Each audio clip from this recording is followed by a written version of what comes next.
వాక్య భాగాన్ని మనం ధ్యానం చేద్దాం.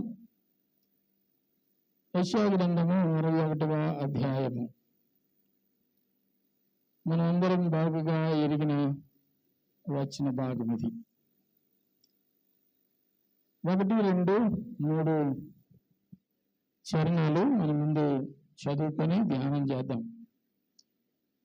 ప్రభువుకు యెహోవా ఆత్మ నా మీదకి వచ్చింది, దీనులకు సువార్తమానం ప్రకటించుటకు యెహోవా నన్ను అభిషేకించింది.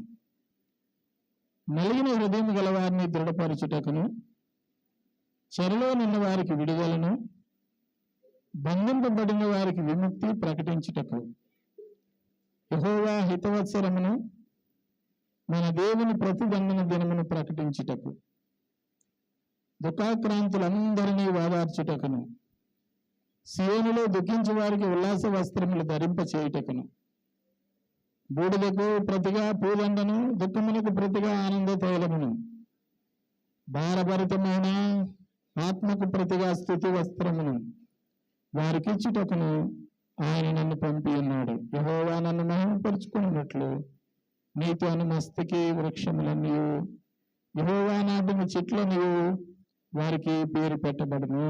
దేవునికే మహిమ కలుగును గాక. చాలా సందర్భాల్లో చదువుకున్నాము, ధ్యానించాము కూడా. ఏదేమైనా ఒక్కో సందర్భాల్లో అక్కడ ఉన్నటువంటి ప్రజల యొక్క హృదయపు వేదనను చూస్తూ ఉన్న దేవుడు సందర్భాన్ని బట్టి దాని యొక్క భావాన్ని మనకి నేర్పిస్తూ ఉంటాడు.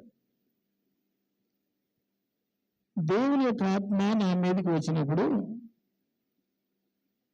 నేనేమైపోయాను అంటే, దేవుని యొక్క ఆత్మ నా మీదకి వచ్చినప్పుడు నేను సాధారణమైన మనిషిగా లేను.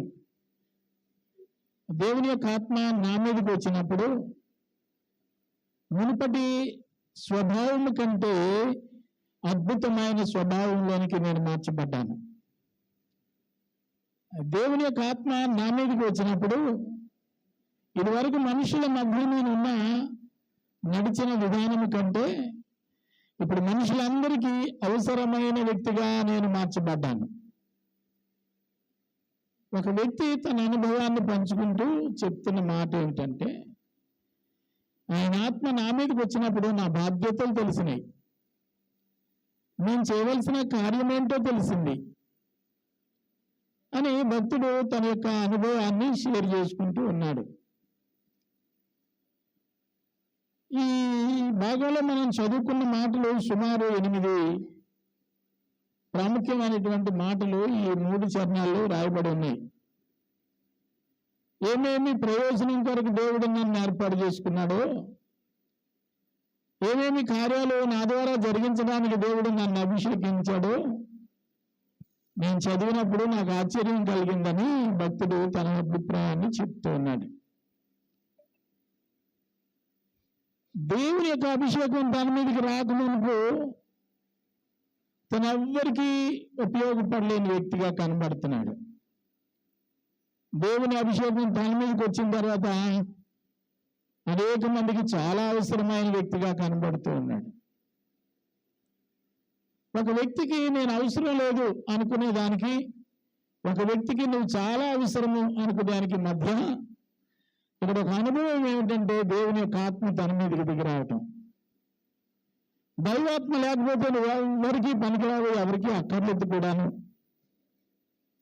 దేవుని యొక్క ఆత్మ నీ మీదకి దిగి వచ్చినప్పుడు నువ్వందరికీ పెద్ద దిక్కు అయిపోతావు. నువ్వు లేకపోతే కార్యం జరగదు అనే స్థాయిలోనికి దేవుడు నిన్ను తీసుకొని వెళ్తాడు. నీవే చాలా ప్రాముఖ్యమైన వ్యక్తివి అనుకునేటట్లు దేవుడు చేస్తాడు. దేవుని పిల్లలు మనం అర్థం చేసుకుని ఆత్మ వలన మనకు కలిగే ప్రయోజనాలు, ఆత్మ మన మీదకి రావటం వల్ల మన ద్వారా ఇతరులకు కలిగే ప్రయోజనాలు చదువుకున్న వేద భాగంలో చాలా అద్భుతంగా మనకు కనబడతాయి. దీనులకు సువార్తమానం, నలిగిన హృదయం గల వారికి దృఢత్వం, చెరలో ఉన్న వారికి విడుదల, బంధింపబడిన వారికి విముక్తి, హితవత్సరమును ప్రతిదండన దినమును ప్రకటించుటకును, దుఃఖాక్రాంతులందరినీ వాదార్చుటకును, దుఃఖించి వారికి ఉల్లాస వస్త్రము ధరింప చేయుటకు, విముక్తికి బదులు పోదండ, దుఃఖానికి బదులు ఆనంద తైలం, భారమైన ఆత్మకు ప్రతిగా స్థుతి వారికి ఇవ్వటానికే దేవుడు నన్ను ఏర్పాటు చేసుకున్నాడు. దేవునికి మహిమ కలుగును గాక. నేను 10 మందికి ఉపయోగపడాలి అంటే భోజనం పెడితే 10 మందికి నేను ఉపయోగపడినట్లని కొంతమంది భావిస్తారు. నువ్వు భోజనం పెట్టడం వల్ల, వస్త్రాలు ఇవ్వటం వల్ల, వాళ్ళకి ఏదో ఒక విధంగా నువ్వు సహాయపడటం వల్ల కలిగే ప్రయోజనాల కంటే నీవు దేవుని యొక్క ఆత్మను పొందటం ద్వారా కలిగే ప్రయోజనాలు సమాజానికి చాలా అవసరం. అందుకే విశ్వాసులైనటువంటి మనము నా ఇంటి వారందరి మీదకి నీ ఆత్మ దిగిరాని మనం ప్రార్థన చేయాలి. ఆత్మ వస్తే ఎలా అవుతారో, ఆత్మ రాకపోతే ఎలా కాకుండా ఉంటారో ఈ 3 చరణాల్లో మనకు కనబడుతూ ఉంది. నెత్తి నోరు కొట్టుకొని సువార్త చేయండరా, మీ అనుభవాలు ఇరుగు పొరుగు చెప్పండరా, వాళ్ళే ప్రభు దగ్గరకు వస్తారు అని మనం ఎంత చెప్పినా ఫలితాలు కనిపించలేని విధంగా ఉన్నాయి. కారణం ఏమిటా అంటే ఆత్మ నీ మీద నిలిచి ఉంటే ఆ భారం నీకు కలుగుతుంది అన్నమాట అండి. ఆత్మ లేదు కనుక ఆ భారం నీకు రాదనమాట అండి. నేను ఇతరులకు ఉపయోగపడాలి అనుకునే ప్రతి వ్యక్తి నాకు నేనుగా నేను ఇతరులకు ఉపయోగపడడానికి ప్రయత్నం చేసినా కొంతమంది పట్టింది బంగారం అంటుందట, కొంతమంది బంగారం పడితేనే చెడు పడుతుందట. మంచి చేసి చెడైపోయిన వాళ్ళు చాలా మంది ఉన్నారు భూమి మీద. కానీ ఇక్కడ దైవాత్మ చేత నింపబడిన తర్వాత నువ్వు చేయు కార్యములన్నీ కూడా సఫలమైపోయే విధంగా దేవుడు తన ప్రణాళికలను రూపొందించినట్లుగా మనం అర్థం చేసుకోవాలి. దేవుని పిల్లలమైనటువంటి మనం ప్రభువా నేను నీకు ఉపయోగపడాలి, నీ ప్రజలకు నేను ఉపయోగపడాలి, నీ రాజ్యాన్ని కట్టడంలో నేను ప్రధానమైనటువంటి వ్యక్తిగా ఉండాలి. ఎప్పుడైతే మనం ఆ విధంగా ప్రతిష్ఠించుకొని దేవుని సన్నిధిలో దేవుని కొరకు మనల్ని మనం అప్పగించుకుంటాము, దేవుడు తన పని కొరకు నిన్ను అభిషేకిస్తాడు. ఇప్పుడు నీ పనులు పెండింగ్ ఉన్నాయో లేదో తెలియదు, కానీ దేవుని పని చాలా పెండింగ్ ఉండిపోయింది. అందులో ఒక మాట ఏంటంటే కోత విస్తారంగా ఉంది, పనులు లేరంట. పెండింగ్ ఉన్నట్ట, పని జరుగుతున్నట్ట, పెండింగే ఉంది. ఇలా చూస్తే దేవుని రాజ్యం సంపూర్ణమైనటువంటి రీతిలో కట్టబడాలని దేవుడు ఆశించిన దానికి పనివారిగా ఆ బాధ్యత భుజాన్ని వేసుకోవలసినటువంటి వారిగా మనము ఆ పనిని చేయొచ్చులే. నేనే చేయాలంటే దీనికి పాస్టర్ గారులు బోలు మంది ఉన్నారు అని చాలా మంది దేవుడు తనకు అప్పగించిన బాధ్యతలను విస్మరించి తనకు నచ్చినట్లుగా బ్రతికే వాళ్ళు చాలా మంది ఉన్నారు. ఉదాహరణకు యోనాతో దేవుడు చెప్పాడు, యోనా నువ్వు ఒక్కడివే అని నువ్వు భావిస్తున్నావు, నువ్వు ఒక్కడివే, నినేవే పట్టణపు జనాభా అంతటికీ కూడా జీవమును అందించగలిగినటువంటి వాడు నీవు. భోజనాలు ఉండి నినేవే పట్టణ ప్రజలందరికీ పంచిపెట్టాలంటే దినుసుల మాట పక్కన ఎడితే వాళ్ళందరినీ తృప్తిపరచడానికి వందలాది మంది పరిచారకులు కావాలి. ఏ కార్యమైనా చేసి నినేవే ప్రజలకు క్షేమాన్ని కలుగజేద్దామంటే వందలాది మంది ప్రజల సహకారం కావాలి. కానీ దేవుని యొక్క ఉద్దేశాన్ని ప్రకటించడానికి ఎవరు అక్కర్లేదు, నువ్వు మాత్రమే. యోనా అంటాడు, అయ్యి బాబోయ్ నా వల్ల కాదు, వాళ్ళు నా మాట వినరు, అని చెప్పినప్పుడు దేవుడు ఏం చేస్తాడంటే నీవే సమర్థుడవు. ఎవరు సమర్థుడటండి? నా వల్ల కాదని పని ఇడిచిపెట్టి వెళ్ళిపోయినా తిరిగి తీసుకొచ్చి తన ద్వారానే ఆ కార్యమును దేవుడు జరిగించాడు. ఒక విశ్వసించిన, అంగీకరించిన, దేవుని కొరకు తనను తాను ప్రతిష్ఠించుకున్న ఒకే ఒక్క మనుషుడు. ఆ మనుషుడు యొక్క భుజాల మీద ఉన్న బాధ్యత ఎంతంటే పట్టణము, రాజులు, అధికారులు, పెద్దలు, యవనస్తులు, సైన్యాధిపతులు, సామాన్యమైనటువంటి పౌరులు, పశువులు, జీవరాశులు, పాలిచ్చేవి, చెంటుగుడ్డలు సమస్తము కూడా వారి యొక్క జీవము ఒక్క యోనా ప్రకటించబోయే సువార్త మీద ఉంది. ఈ రోజుల్లో చాలా మంది దేవుని పరిచర్య కొరకు స్వతహాగా మేము వస్తాము చేస్తామని పరుగులు తీసేవాళ్ళు చాలా మంది ఉన్నారు. అందరినీ దేవుడు ఏర్పాటు చేసుకున్నాడని నేను తలంచను. దేవుడు ఎవరైతే సమర్థులని భావిస్తాడో వాళ్ళని దేవుడు ఏర్పాటు చేసుకుంటాడు. ఎవరిని దేవుడు ఏర్పాటు చేసుకుంటాడో వాళ్ళని నేను ఎక్కువగా గమనించినప్పుడు వాళ్ళు సువార్త విడిచిపెట్టేసి వేరే మార్గాల గుండా ప్రయాణం చేసి వాళ్ళ బ్రతుకు కొరకు మార్గాలు వేసుకుంటున్నటువంటి వ్యక్తులు చాలా మందిని చూశాను. నువ్వు కావాలరా బాబు, నువ్వు వస్తే ఈ పని జరుగుతుంది, కాబట్టి ఈ పని నాది, ఈ రాజ్యం నాది, ప్రజలు నావారు, వీళ్ళని దారిలో పెట్టడానికి నువ్వే సమర్థుడు అని పిలిస్తే నా వల్ల కాదని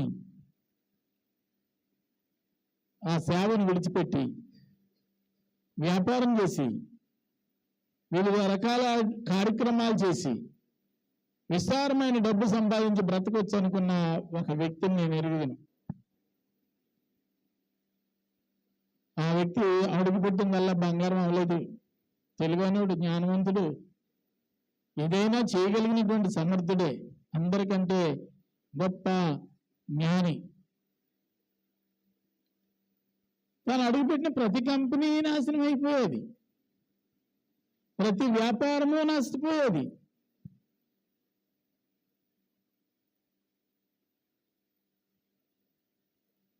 చివరికి హెచ్చరించిన తరువాత నేను యోగ్యుడినా, ఈ పని నేను చేయగలనా అని తనలో తాను ఆలోచించుకున్నప్పుడు దేవుడు మరొక మారు అతనితో మాట్లాడినప్పుడు అతని ద్వారా ఇప్పుడు దేవుడు గొప్ప సేవం చేస్తూ ఉన్నాడు. అదేం పోయే కాలమో కానీ చాలా మందికి లోకంలో పనికి మాలిన మనుషులందరినీ నమ్ముతారు. ఆకాశ పక్షులు చూడండి, విత్తవు, కొయ్యవు, కొట్లలో కూర్చు, వాటికంటే మీరు శ్రేష్ఠులు కాదా అని చెప్పి తినడానికి ఆహారము, ధరించడానికి వస్త్రము కొదువు లేకుండా అనుగ్రహిస్తూ మోషేతో చెప్పినట్టుగా నువ్వు నడు, నీకు ముందుగా నేను నడుస్తానని చెప్పినట్టుగా ఆయన మనతో వస్తానని వాగ్దానం చేసి మనతో వస్తూ మన ద్వారా ఈ గొప్ప కార్యాలు చేయడానికి ఆయన ఉపక్రమిస్తే నమ్మటం లేదు నేటి సేవకులు.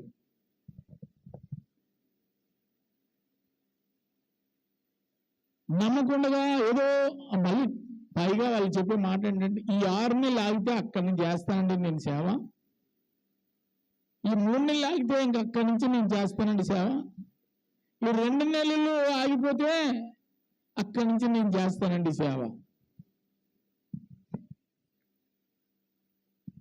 నువ్వు ఆరంభిస్తే అప్పగించడానికి బోల్డ్ అంత పని ఆయన ముందరుంది.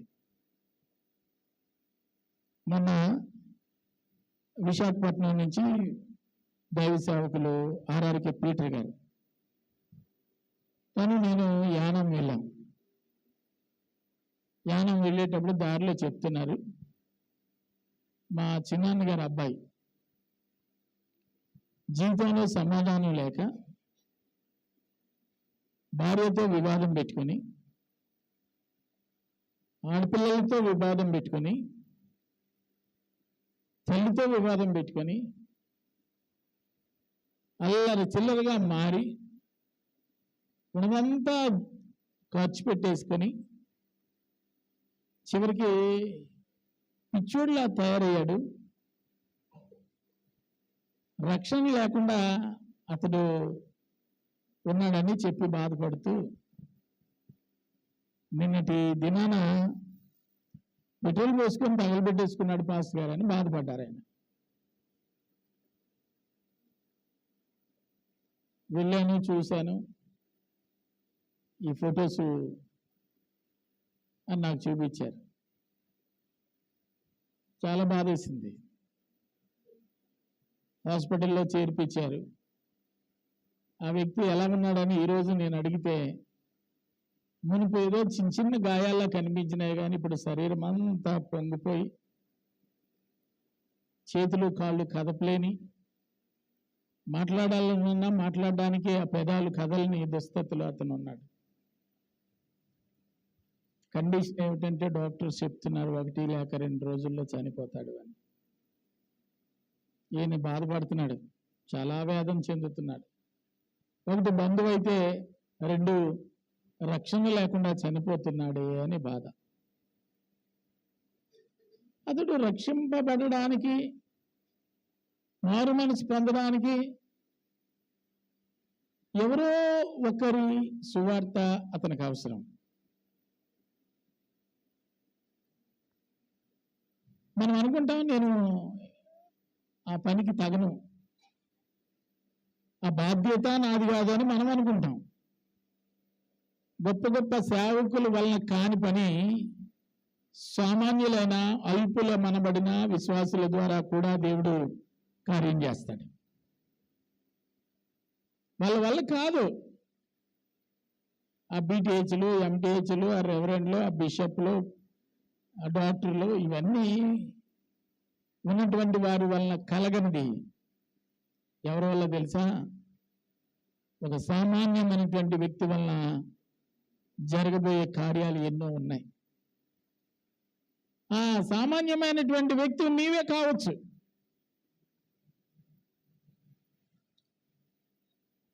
భయంకరమైనటువంటి రీతిలో వాంతులు విరోచనాలు అయిపోయి నోట్లో ఈగలు పోయినా సరే తోలి పరిస్థితి లేక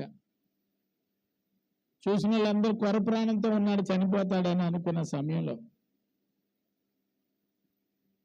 ఊళ్ళో సేవకుడు ఉన్నాడు, మంచి సేవకుడు, గొప్ప సేవకుడు, ప్రార్థన చేస్తే మేలు జరుగుతుందని అనుకుని ఆ సేవకుని దగ్గరికి పరుగుని వెళ్తే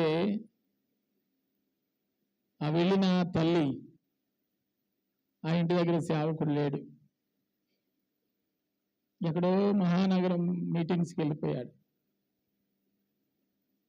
ఆ ఇంట్లో అంట్లతో మేము ఒక ఆమె ఉంది.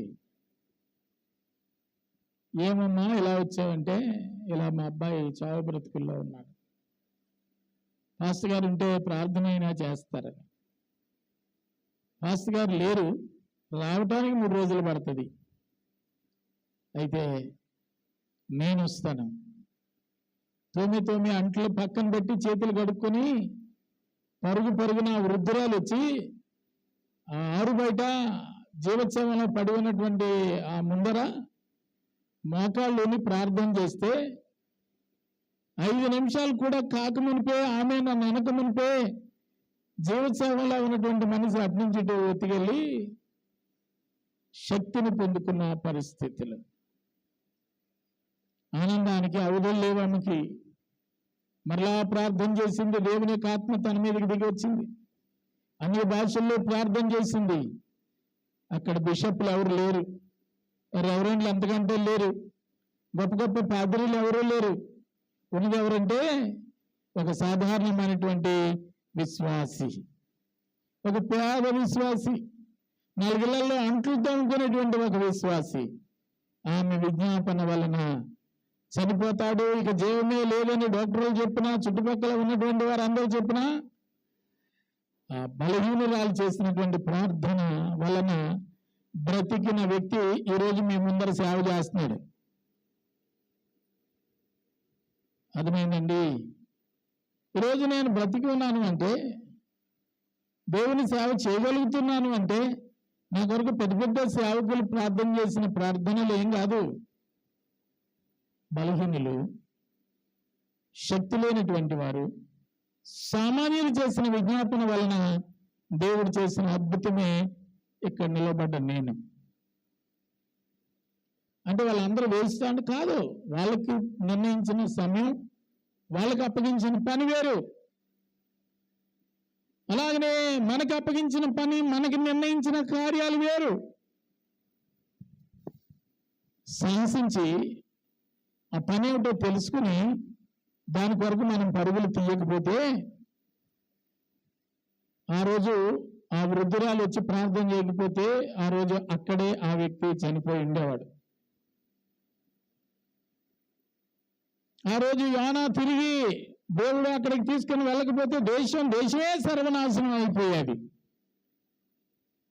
ఒక వ్యక్తి యొక్క చొరవ, ఒక వ్యక్తి యొక్క విధేయత, ఒక వ్యక్తి దేవుని యొక్క పని నా వలన జరగాల్సింది ఏదైనా కుంటిపడ్డానికి వీల్లేదని తను అప్పగించుకొని ఇది ఏ విధంగా చేయాలి ప్రభువా అని దేవుని పాదాల దగ్గర ప్రార్థన చేస్తే ఆలోచనకర్తగా ఉండాలని నడిపిస్తాడు. ఒక వ్యక్తి యొక్క శక్తి ప్రభుకి కావాలి. ఆ వ్యక్తి నీవే కావచ్చు. ఎప్పుడు నేను చెప్పేది ఏంటంటే, నేను విశ్వాసిని, నేను బలహీనాల్ని, నేను అంతగా చదువుకోలేదు, నాకు జ్ఞానం తక్కువ అనడానికి లేదు. జ్ఞానవంతుల వల్ల కానిది ఎవరైతే నేను బలహీనుడను అల్పుడను అని భావిస్తున్నాడో వారి వలన దేవుడు గొప్ప గొప్ప కార్యాలు చేయడానికి సిద్ధంగా ఉన్నాడు. నమ్మాలి. దేవునికే మహిమ కలుగునుగాక. యుద్ధానికి వెళ్ళి విజయం సాధించి దేశాన్ని గెలుచుకుని వస్తూ చెంటి పిల్లను ఇంట్లో అంట్లు తోమడానికి తీసుకొచ్చారు. అమ్మాయి బెంగతో ఏడుస్తూ కూర్చోలేదు.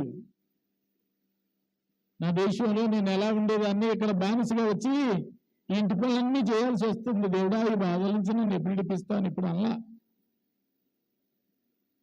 బహుశా నేను అనుకుంటాను చిన్న పాట పాడు ఉంటుంది, ఎన్ని తెలిసినా ఏది జరిగినా జరిగేది నీ చిత్తమే అని.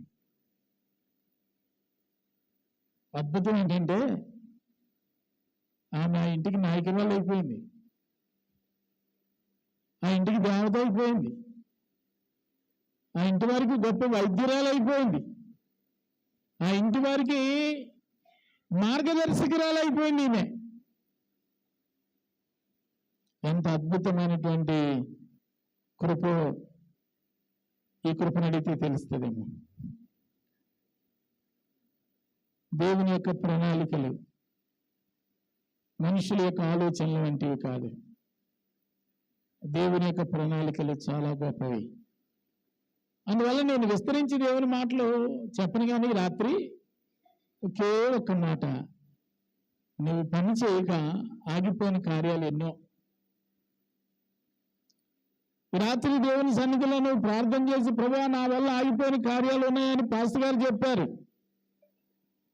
అది నిజమైతే నేను చేయవలసింది ఏంటో నాకు జ్ఞాపకం చేయను ఆయన నువ్వు అడిగితే. నీ వల్ల ఆగిపోయిన కార్యాలు నీకు జ్ఞాపకం చేస్తాను. పరిశుద్ధ గ్రంథంలో ఆశీర్వదించబడిన తర్వాత యాకోబు దేవుని కొరకు ఒక ఆలయం కడతానని చెప్పి తను కట్టే ఆలయం కొరకు దేవుడు నిరీక్షిస్తూ ఉండగా అన్నాను కానీ నేను కట్టాలా, నేను కట్టకపోతే కట్టేవాడు లేరా, ఊరుకున్నాడు.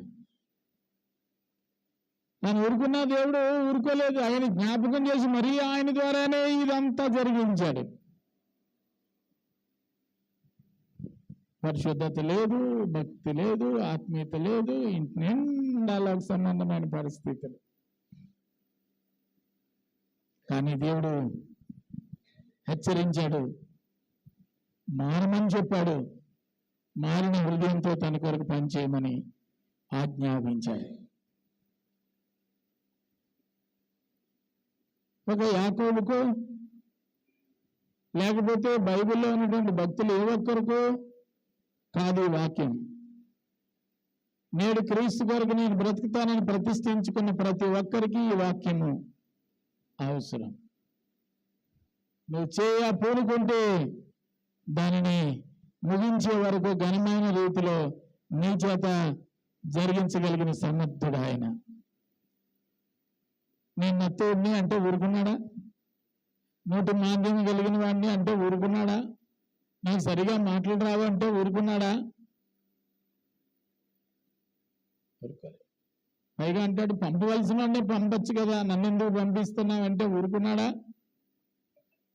మనం ఆరాధించే దేవుడు నీ శక్తి కొంచెమైనా నువ్వు అనుకోవచ్చునేమో కానీ నీ శక్తి ఎంత గొప్పదో ఎరిగినవాడు ఆయన. అటువంటి ఆయనను భంగపడనీయవద్దని మనవి. ఆదికాండం 7వ అధ్యాయంలో కనబడుతుంది. వీళ్ళనా నేను చేసింది అని దేవుడు హృదయంలో నొచ్చుకుంటాడట 6వ అధ్యాయంలో. వీళ్ళనా నేను చేశాను, నరులను కలుగు చేసినందుకు యెహోవా సంతాపపడ్డాడట. జాగ్రత్త జాగ్రత్త జాగ్రత్త, మన వల్ల దేవుడు బాధపడడానికి వీల్లేదు. నువ్వు చేసే ఆ వీర కార్యాలు, గొప్ప కార్యాలు ఎప్పుడు ఆరంభిస్తావోనని పరలోక సంబంధమైనటువంటి దూతలతో సహా ఆకాశం నుండి కనబడుతున్న దేవుడు మనం ఆరాధించే దేవుడు. జ్ఞాపకం చేసుకుంటే మనకు అప్పగించిన బాధ్యతలు నిర్వర్తించడానికి మనల్ని మనం అప్పగించుకుంటే నిన్ను సమర్థుడిగా నిలవబెడతాను. అనేకులలో గొప్ప యోధుడిగా దేవుడు నిలవబెట్టి ఆయన సన్మానించేవాడై ఉన్నాడు, ఘనపరిచేవాడై ఉన్నాడు, అద్భుతమైనటువంటి పేరు ప్రఖ్యాతులు అనుగ్రహించేవాడై ఉన్నాడు.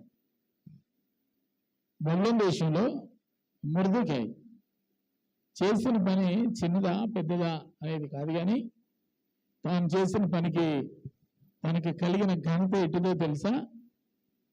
అతని గుర్రమెక్కించి జయహో జయహో అని కేకలు వేసేవారి ముందు రాజవస్త్రాలు ధరింపజేసి సింహాసనం మీద కూర్చోబెట్టి జయహో జయహో మా రాజా అని ప్రశంసించినటువంటి ఘనత. మనం ఆరాధించే దేవుడు ప్రతి ఒక్కరిని అలాగా ఘనపరచాలని, అభినందించాలని నీ పని కొరకు ఆయన కనిపెడుతూ ఉన్నాడు అన్నమాట. పని ఆరంభిస్తే ముగించి సన్మానించడానికి సిద్ధంగా ఉన్న దేవుడు మనం ఆరాధించే దేవుడు. నీ వల్ల ఆగిపోయిన కార్యాలు కనబడుతున్న దీనులకు సువార్త లేదు. నలిగిన వారి హృదయాలు తలడిల్లిపోతూ ఉన్నాయి, ఆదరించేవాడు లేడు. చెరసాల్లో ఉన్న వారికి విడుదల లేదు, బంధించబడిన వారికి విముక్తి లేదు, దుఃఖంతో ఉన్న వారిని ఓదార్చేవాడు లేడు, వాళ్ళకి ఉల్లాస వస్త్రాలు ధరించేవాడు లేడు. వాళ్ళ బ్రతుకంతా బూడిదే, దుఃఖమే, పుగదండము లేదు, ఆనంద తైలము లేదు. ఎప్పుడు మా బ్రతికింతే మా బ్రతికింతే మా బ్రతికింతే అని భారంతో ఏడుస్తున్న ఏడుపులే. అటువంటి ఏడ్చే వాళ్ళనందరినీ స్తుతించేటట్లు చేయగలిగిన శక్తి దేవుడు నీకు మాత్రమే ఇచ్చాడు. భారభరితమైన ఆత్మకు బదులు స్తుతిని వస్త్రంగా ఇవ్వటానికి దేవుడు నిన్ను ఏర్పాటు చేసుకుంటూ ఉన్నాడు. నీ పని గొప్పది, నీకు అప్పగించిన పని గొప్పది. నువ్వు ఎక్కడున్నా, ఏ పని చేస్తున్నా, దేవుడు నీకు అప్పగించిన పని ఆగిపోయిందని జ్ఞాపకం చేసుకో. దాన్ని కొనసాగించి అనేకుల జీవితాల్లో వెలుగులు నింపడానికి నువ్వు ఒక గొప్ప సైన్యాధిపతిగా నిలవలసి ఉందనే విషయాన్ని జ్ఞాపకం చేసుకో. దేవుని మార్గాన్ని విడిచి ఎంత దూరం వెళ్ళిపోయావో పర్వాలేదు, దేవుడు మరలా నీకు ఒక అవకాశం ఇస్తున్నాడు. వెనక్కి తిరిగి వచ్చి విడిచిపెట్టిన పని, ఇది నాది కాదనుకున్న పని ప్రారంభించు. అద్భుతంగా దేవుడు నిన్ను ఆశీర్వదిస్తాడు. నిన్నే కాదు, నీ కుటుంబాన్ని ఆశీర్వదిస్తాడు. నీ కుటుంబాన్ని కాదు, నీ స్వాస్థ్యమంతటిని దేవుడు ఆశీర్వదిస్తాడు. అటువంటి దేవుని యొక్క కృప నిండుగా మీ అందరికీ దేవుడు దయచేయును గాక. తల ఉంచుదాం, ప్రార్థన చేద్దాం. మహోన్నతుడు ఆయన మా పరలోకపు తండ్రి, సర్వశక్తివంతుడు ఆయన మా దేవ, నిన్న నేడు నిరంతరం ఏకరీతిగా